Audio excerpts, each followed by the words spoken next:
Pernah nggak sih kalian tuh mengetahui tentang bagaimana data bisa terbentuk?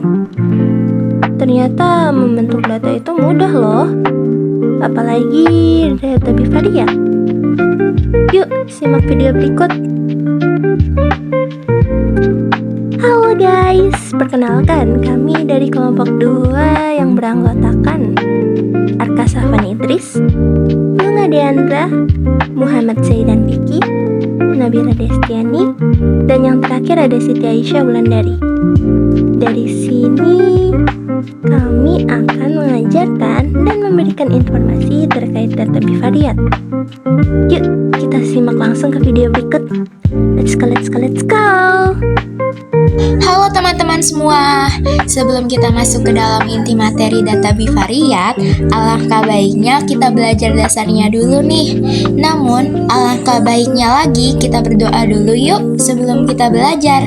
Saya akan memimpin berdoa secara muslim, bagi yang non-muslim harap menyesuaikan. Bismillahirrahmanirrahim.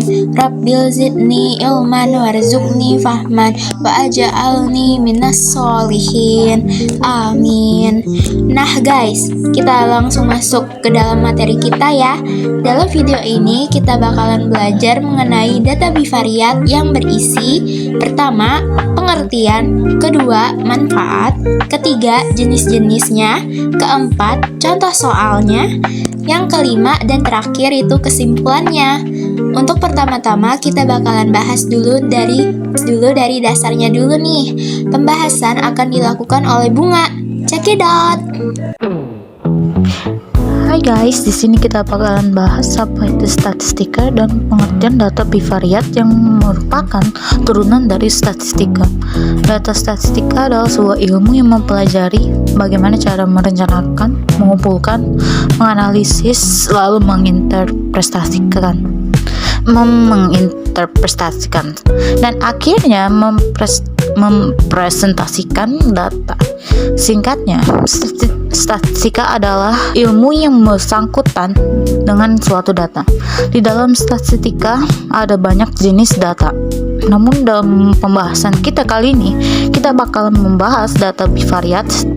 Data bivariat adalah data yang telah dikumpulkan dalam dua variabel, dan setiap titik data dalam satu variabel memiliki titik data yang sesuai dalam nilai-nilainya.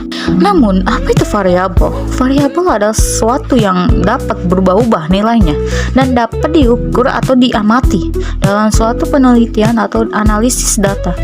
Contohnya usia pendapatan, harga, jumlah penduduk, jenis kelamin, suhu, atau yang lain sebagainya. Dalam data bivariat terdapat dua variabel, yaitu variabel bebas dan variabel tetap. Yang kesatu adalah variabel bebas, merupakan faktor atau untuk yang dapat menentukan variabel yang lain. Yang kedua yaitu variabel tetap, merupakan variabel yang dipengaruhi oleh variabel bebas. Nilainya tergantung pada variabel bebas. Dalam data bivariat, variabel bebas ditandai dengan X, sedangkan variabel tetap ditandai dengan huruf Y. Kedua variabel ini akan digunakan sebagai ketika membuat grafik. Teman-teman, dalam data bivariat terdapat 3 jenis data yang akan kita bahas pada video ini. Jenis data bivariat tersebut yaitu: yang kesatu yaitu diagram pencar atau scatter, yang kedua regresi linear, dan yang ketiga itu korelasi. Diagram pencar scatter. Diagram pencar atau diagram scatter bisa juga disebut diagram tebaran atau scatter plot, yaitu sebuah diagram yang digunakan saat kita perlu menyajikan data yang terdiri dari atas dua variabel kuantitatif atau sering juga disebut sebagai data bivariat. Diagram pencar digunakan untuk menunjukkan ada atau tidaknya hubungan korelasi antar dua variabel kuantitatif dan data bivariat. Kedua variabel tersebut dinamakan variabel bebas, yaitu X, dan variabel terikat, yaitu Y. Nama lain dari variabel X dan variabel Y juga bisa disebut sebagai nama lain dari variabel X dan Y diantara lain sebagai berikut. Teman-teman bisa perhatikan di tabel tersebut. Kalian kepikiran gak sih dari awal kenapa kita menggunakan diagram pencar? Diagram pencar bermanfaat untuk memvisualisasikan hubungan antara dua variabel kuantitatif, membantu mengidentifikasi kekuatan dan arah korelasi, positif, negatif, atau tidak ada hubungannya, menemukan pola data, mengidentifikasi pencilan, outlier, dan memilih model regresi yang tepat untuk dianalisis. Selanjutnya, memiliki kelebihan yaitu unggul dalam visualisasi hubungan antara dua variabel, mengidentifikasi pola, outlier, dan jenis korelasi, baik itu positif, negatif, atau tanpa korelasi. Mudah dipahami, bahkan untuk data besar. Kekurangannya yaitu bisa menyesatkan karena skala yang salah, tidak memberi nilai korelasi kuantitatif pasti, kesulitan dengan lebih dari dua variabel, serta tidak mendokumentasikan sebab akibat langsung. Nah teman-teman, di sini kita mulai masuk ke dalam contoh soal diagram pencar. Kita mulai dari contoh soal yang pertama, yaitu seorang guru ingin mengetahui hubungan antara jam belajar siswa dengan nilai ujian matematika. Seperti yang kalian sudah lihat di Excel saya sudah memasukkan data-datanya. Di kolom A sudah tertulis jam belajar atau kita bisa sebut dengan X, dan di kolom B itu nilai ujian atau yang bisa kita sebut dengan Y. Ketika kalian sudah memasukkan sebuah data-datanya, kita akan masuk ke step yang pertama untuk membuat diagram pencar, yaitu blok semua data-datanya, lalu kita klik insert, habis itu kita pilih diagram pencar yang ada titik-titiknya itu. Nah, kalau grafiknya sudah muncul, coba kalian perhatikan. Dari titik-titiknya itu terlihat naik dari kiri ke kanan kan? Ini artinya semakin banyak jam belajar, semakin tinggi juga nilai ujian. Atau bisa kita sebut sebagai korelasi positif. Nah, setelah itu kita masuk ke step yang kedua, yaitu menambahkan garis tren. Caranya kita klik salah satu titik, kita klik kanan, terus kita add trend line, habis itu muncul garisnya. Nah, kalian juga bisa menambahkan atau bisa mengganti garis titik-titik atau garis putus-putusnya itu jadi garis yang kalian inginkan, warna yang kalian inginkan. Dan yang terakhir itu kita tambahkan judul, nama dari sumbu X dan sumbu Y agar grafik diagram pencarnya itu terlihat rapih. Jika kalian ingin menambahkan judul untuk sumbu X dan Y itu cukup mudah. Untuk sumbu X sendiri, kalian klik kanan pada garis yang horizontal, kemudian kalian tambahkan judul, lalu masukkan judulnya yaitu jam belajar. Sama halnya dengan sumbu Y, yaitu kalian klik kanan pada garis yang vertikal, kemudian kalian tambahkan judul dan masukkan judulnya yaitu nilai ujian. Gimana? Mudah kan? Masuk ke contoh kedua, kita akan lihat hubungan antara jumlah subscriber dan rata-rata waktu membuat konten. Di sini data-datanya sudah saya masukkan semua ke dalam Excel, dan kita langsung saja ke step yang pertama, yaitu kita blok semua data-datanya, kemudian kita pilih insert, lalu kita klik pada bagian diagram pencar. Setelah itu nanti grafiknya akan muncul sendiri. Step yang kedua, kita akan menambahkan garis tren atau trend line. Caranya itu cukup mudah. Kita klik pada salah satu titiknya, kita klik kanan. Setelah itu kita pilih yang paling bawah, yaitu tambahkan trend line. Setelah itu garisnya akan muncul sendiri. Nah, kalian juga bisa mengedit ketebalan dan warna dari garisnya. Masuk ke step yang ketiga, kita akan menambahkan judul pada diagram pencar kita. Caranya cukup mudah. Kita tinggal klik kanan pada bagian atas diagram pencar kita, kemudian kita klik edit text dan masukkan teksnya yaitu jumlah subscriber dengan rata-rata waktu. Setelah itu teksnya bisa kalian bold supaya lebih jelas. Step keempat, kita akan menambahkan judul pada sumbu X dan sumbu Y. Caranya juga cukup mudah. Untuk sumbu X, kita hanya perlu klik garis bawah, kita klik kanan, kemudian kita tambahkan judul sumbu. Setelah itu kita klik kanan pada judul sumbunya, kemudian kita pilih edit text dan masukkan teksnya yaitu jumlah subscriber. Setelah itu kalian juga bisa bold. Nah, sama halnya dengan sumbu Y, kalian juga bisa klik garis sumbu Y, kalian klik kanan, dan kalian tambahkan judul sumbu. Setelah itu, kalian bisa edit judul sumbu Y-nya dengan rata-rata waktu.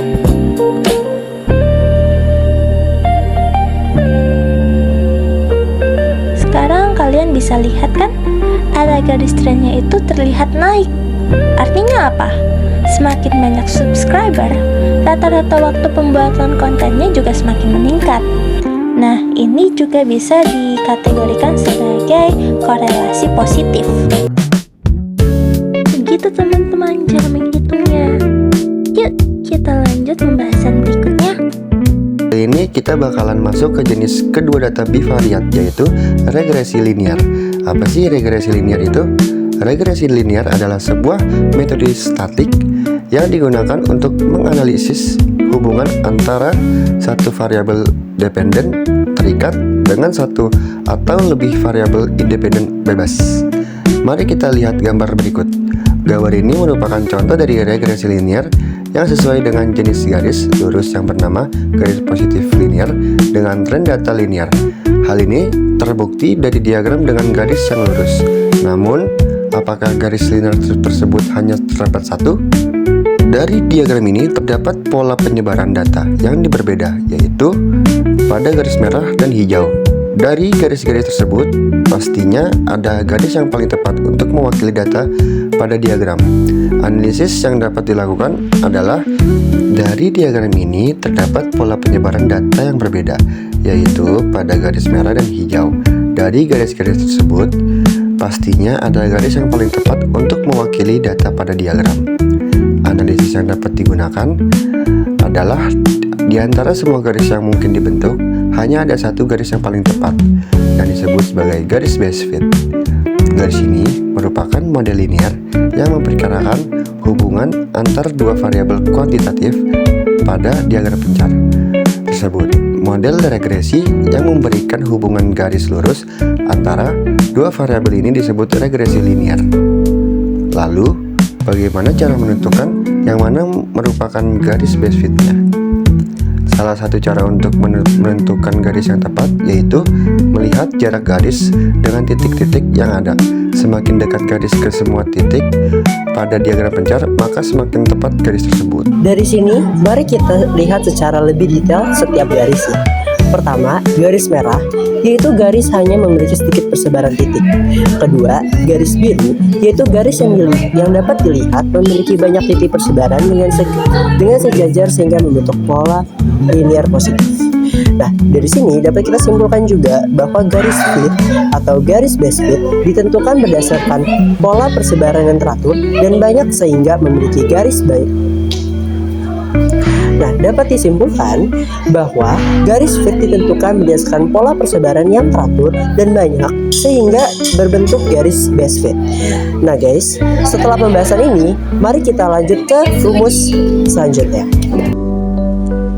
Oke teman-teman, di sini adalah rumus dari regresi linear. Bentuk umum persamaannya itu adalah Y topi sama dengan A ditambah B kali X. Y topi itu adalah Y yang diprediksi, A adalah titik potong di sumbu Y, B itu gradien atau kemiringan garis, dan X adalah variabel bebasnya. Nah, setelah itu sekarang kita mencari B. Rumus B itu adalah B sama dengan N dikali XY dikurangi jumlah X dikali jumlah Y, lalu dibagi dengan N dikali jumlah X kuadrat dikurangi jumlah X semuanya, lalu dikuadratkan. Terus artinya apa sih? Artinya itu kita perlu menghitung jumlah seluruh data atau N, jumlah nilai X-nya, jumlah nilai Y, jumlah hasil perkalian dari X dan Y-nya, dan jumlah dari X kuadrat.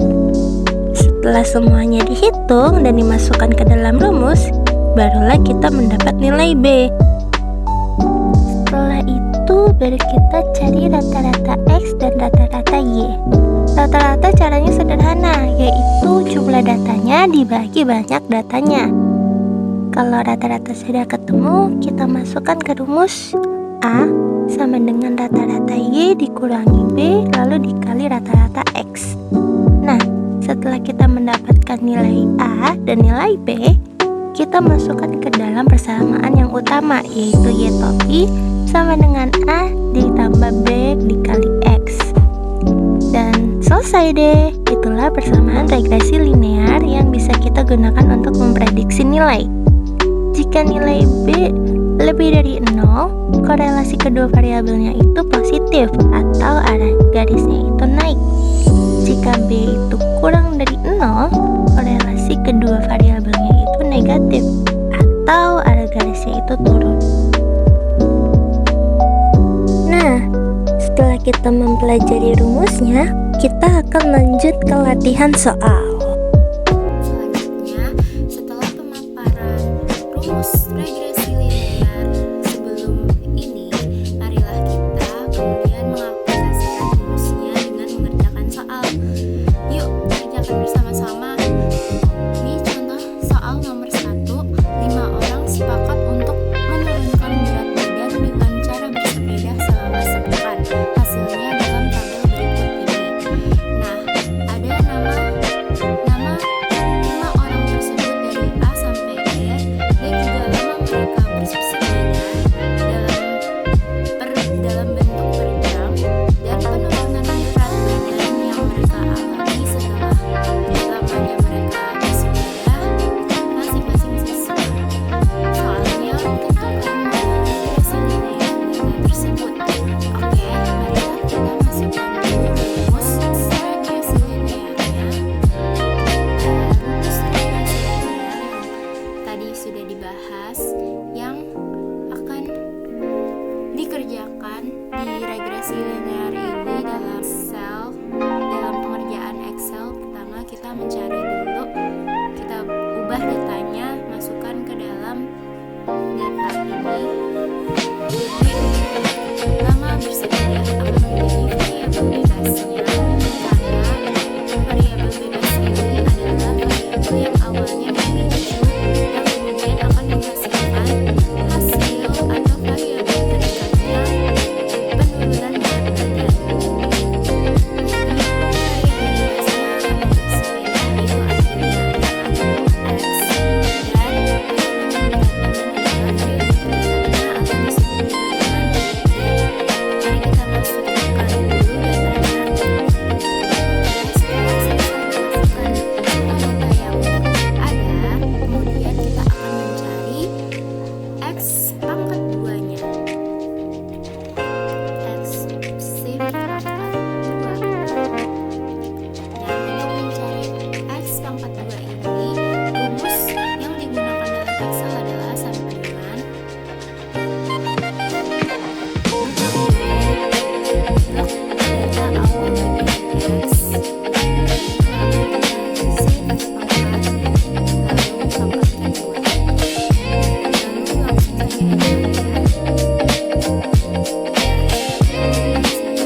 awal X, lalu shift kali blok bagian data awal Y.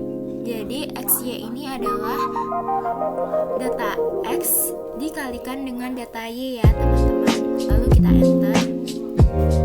Lalu kita sama juga tarik ke bawah agar data di bawah data awal ini masing-masing kehitung semua ya. Oke, selanjutnya teman-teman kita akan mencari kas perhitungan untuk melengkapi rumus yang ada pada gambar ya. Yang perlu kita cari yakni sigma X. Selanjutnya ada di bawahnya buka kurung sigma X tutup kurung pangkat 2.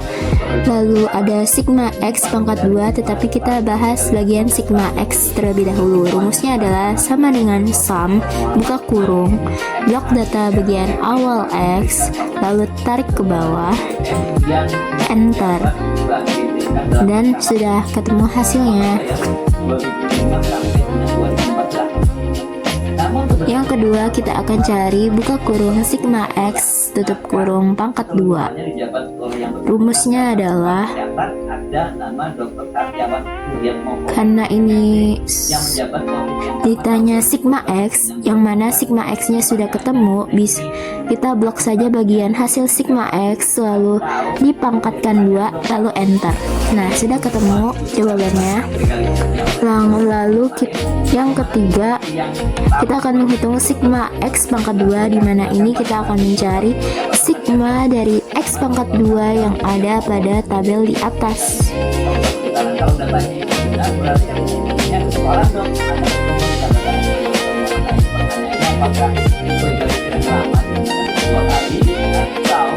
Nah, rumus yang dipakai adalah sama dengan sum buka kurung blok data bagian awal X pangkat 2 lalu tarik ke bawah,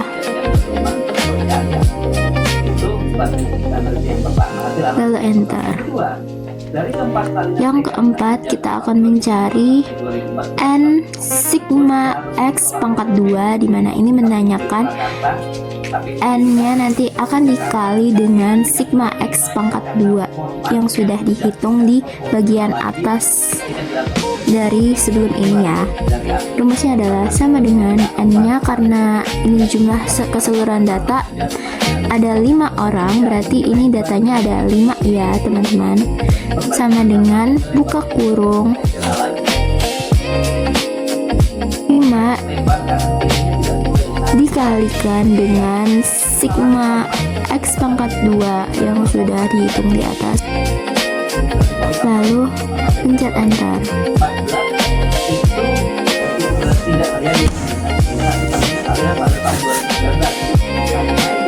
Oke, kita akan lanjut menghitung sigma Y-nya. Rumusnya adalah sama dengan sum buka kurung blok data awal Y tarik ke bawah. Ini sama juga dengan mencari sigma X ya. Nah, sudah ketemu hasilnya.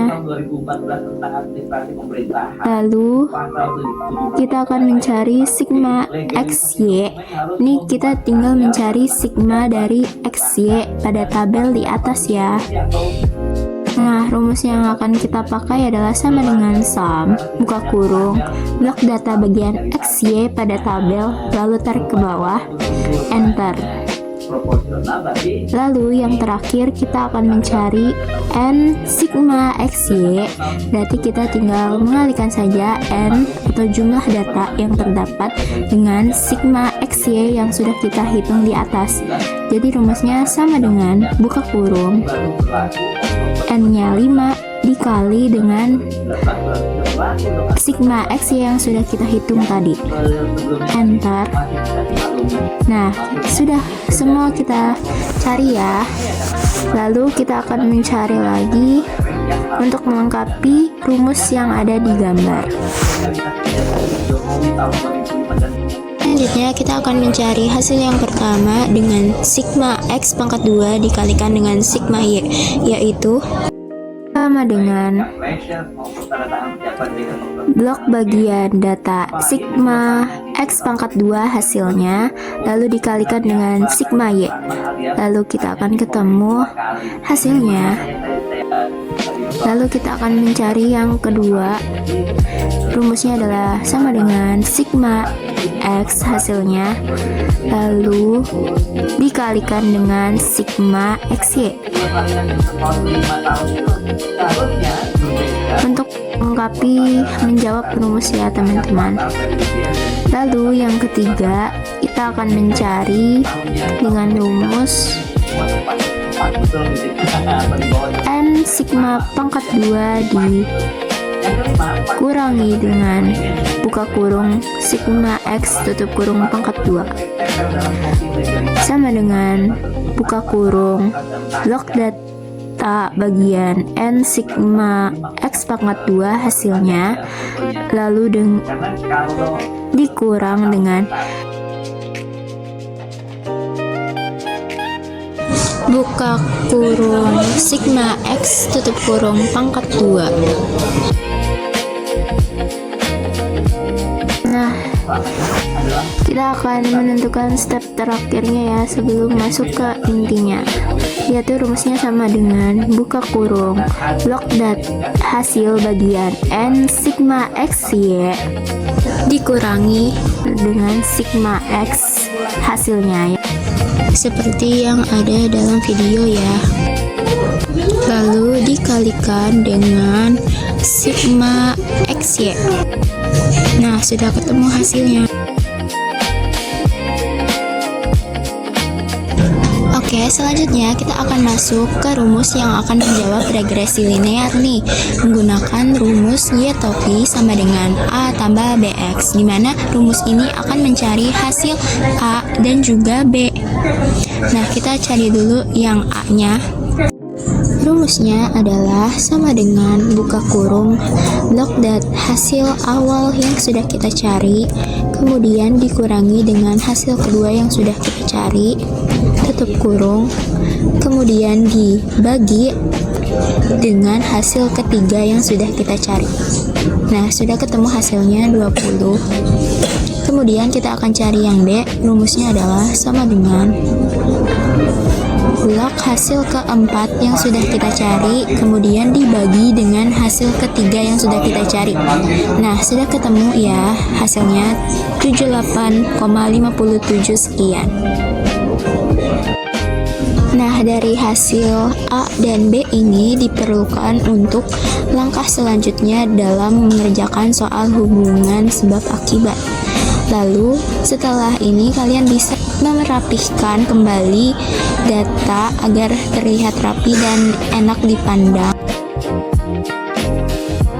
Oke, baik teman-teman, tadi kita sudah mengerjakan regresi. Sekarang kita akan lanjut ke materi berikutnya.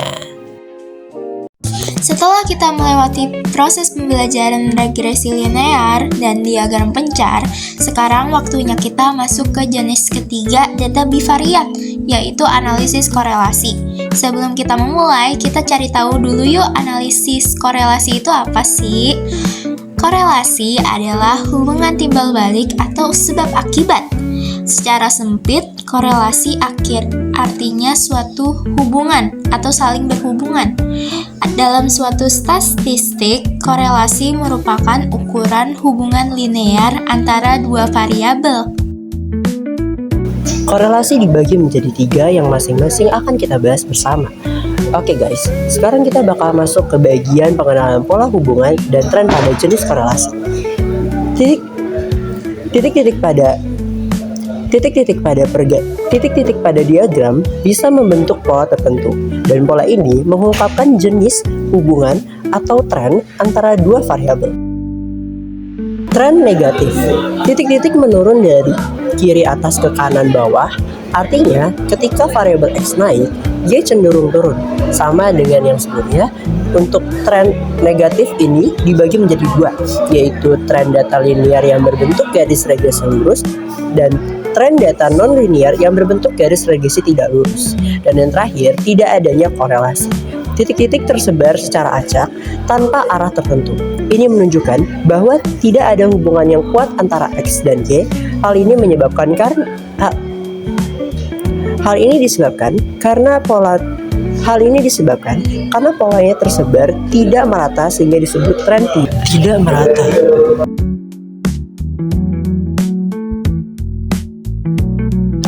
Oke, baik teman-teman, di sini kita bakalan belajar tentang rumus dari korelasi, di mana rumus korelasi ini sendiri tuh terdapat dua rumus, di mana kedua rumus ini tuh sebenarnya sama saja, namun kalian bisa menggunakan salah satunya saja ketika ingin mencari korelasi. Nah, di sini kalian bisa lihat tentang rumus ini sendiri, kalian bisa pelajari bagaimana penjelasannya dan sebagainya. Setelah itu nanti kita akan praktik pada video selanjutnya mengenai rumus korelasi.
selanjutnya kita tentukan dulu nih jumlah dari n.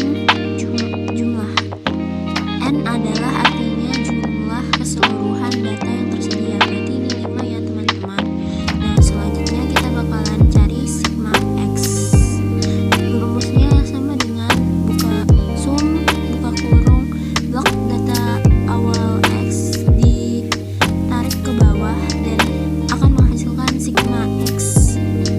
Nah selanjutnya untuk menentukan sigma y yang ada di soal juga, kita tinggal tarik saja ke samping.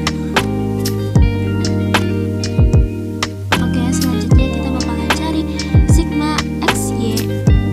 Kita menentukan sigma xy, tapi kita menentukan terlebih dahulu xy nya dulu. Nah rumusnya adalah sama dengan buka kurung data pertama x di shift bintang di blok i data pertama y. Xy ini berarti data x dikali dengan data y ya teman-teman. Terus kita tarik ke bawah biar rumusnya disamaratakan juga yang di bawah. Dan selanjutnya kita bakalan mencari sigma x pangkat 2, tetapi kita cari dulu si x pangkat 2 nya terlebih dahulu ya. Dan rumusnya sama dengan buka kurung blok data pertama awal x shift pangkat habis itu 2 tutup kurung enter. Nah kita sama lakukan juga tarik ke bawah. Dan selanjutnya kita bakalan sama cari sigma y pangkat 2, tetapi kita cari y pangkat 2 nya terlebih dahulu. Nah rumusnya sama dengan buka kurung blok data pertama y shift pangkat 2 enter. Nah hasilnya segitu ya teman-teman. Kita sama tarik lagi. Oke. Selanjutnya kita bakalan cari sigma keseluruhan dari xy, x pangkat 2 dan juga y pangkat 2. Nah untuk seperti yang ada di gambar rumus ya, kita harus cari sigma x pangkat 2, sigma y pangkat 2 dan juga sigma xy. Ini sama saja, kita tarik saja ke samping itu karena rumus sel bagian yang kita udah cari sigma x itu sama ya. Dan selanjutnya kita bakalan cari buka kurung sigma x tutup kurung pangkat 2.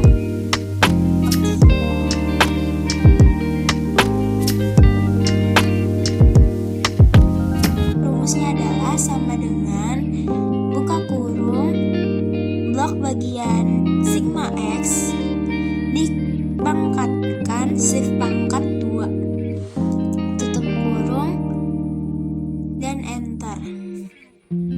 Dan hasil sigma x tutup kurung pangkat 2 itu 900 sama juga kita tarik saja untuk mencari buka kurung sigma y tutup kurung pangkat 2. Selanjutnya yang akan kita cari adalah buka kurung sigma y x tutup kurung dikali buka kurung sigma y tutup kurung. Nah ini rumusnya adalah sama dengan blok bagian sigma x di shift bintang lalu blok bagian sigma y. Ini artinya dikali ya untuk mencari sigma x tutup kurung dikali buka kurung sigma y pada rumus. Dan selanjutnya yang akan kita cari adalah ini ya, bagian atas n kali buka kurung sigma xy tutup kurung dikurang buka kurung sigma x dikali sigma y. Rumusnya adalah sama dengan n itu artinya jumlah ya teman-teman, jumlah dari data berarti 5. Ini sama dengan buka kurungnya ada 2 ya teman-teman, n nya 5 shift bintang dan blok bagian sigma XY. Lalu tutup kurung.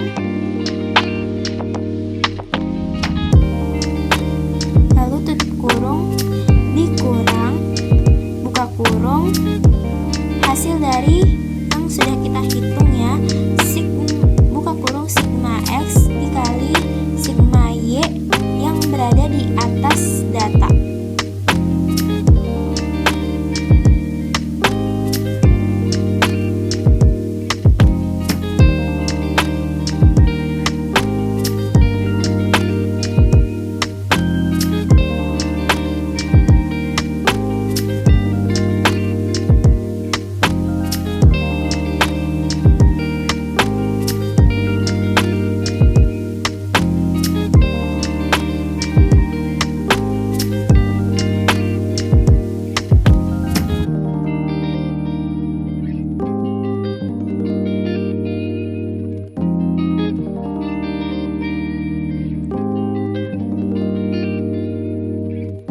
Sehabis itu kita langsung enter saja.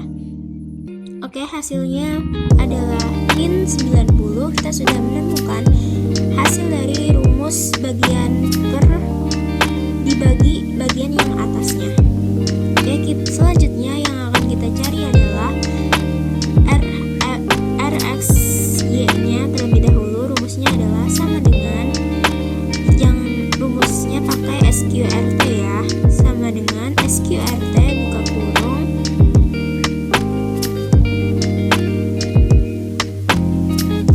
ini N-nya adalah jumlah 5 di shift bintang, lalu blok bagian sigma X pangkat 2 seperti yang ada di rumus bagian dibagi bawahnya ya, dan dikurang buka kurung sigma X tutup kurung pangkat 2 yang sudah ditemukan, lalu tutup kurung dikurangi dikali ya teman-teman, dikali buka kurung N-nya 5 sigma shift bintang, lalu blok bagian sigma X Y pangkat 2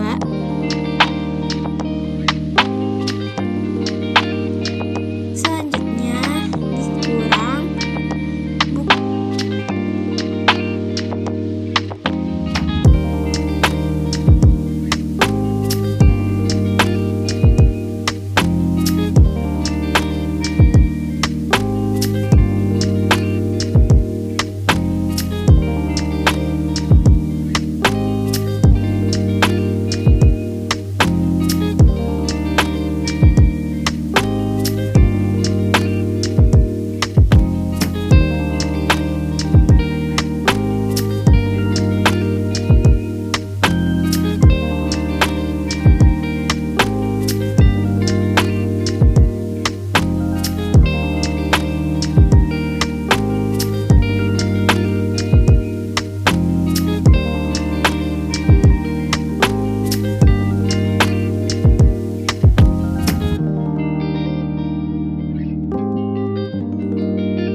Oke guys, kurang lebih gitu aja nih yang bisa kita sampaikan mengenai data bivariat, yaitu tentang korelasi, diagram pencar, ataupun regresi.